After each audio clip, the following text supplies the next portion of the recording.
গত ২৪ ঘন্টায় সারা দেশে হাম উপসর্গে আরও ১৬ শিশুর মৃত্যু হয়েছে। গেল মার্চ থেকে এ পর্যন্ত ২ মাসে সব মিলিয়ে মৃত্যু হয়েছে ৫২৮ জনের। আজ দুপুরে স্বাস্থ্য অধিদপ্তরের হেলথ ইমার্জেন্সি অপারেশন সেন্টার ও কন্ট্রোল রুম থেকে পাঠানো এক সংবাদ বিজ্ঞপ্তিতে তথ্য জানানো হয়। ২৪ ঘন্টায় সারা দেশে আরও ১,৪৩৪ শিশুর শরীরে হামের উপসর্গ দেখা গেছে।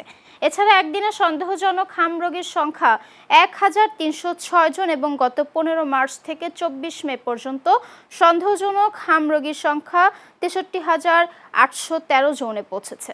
5 দিন থেকে জ্বর, ঠান্ডা, কাশি। হসপিটালে নিয়ে গেছিলাম মিরপুর 2-এ, দেখে বলছে যে হাম হয়েছে আর কি। এই জন্য ওখানে কোনো সিট পাইনি, এই জন্য এখানে আসে ভর্তি হলাম। আছে আলহামদুলিল্লাহ, এখন ভালো রেস্ট সব কমছে, এখন আছে আলহামদুলিল্লাহ। হাম, নিউমোনিয়া আর মাউতল মেডিকেল থেকে আমাদের এই জায়গা তো নেফার করছে এই জায়গায়।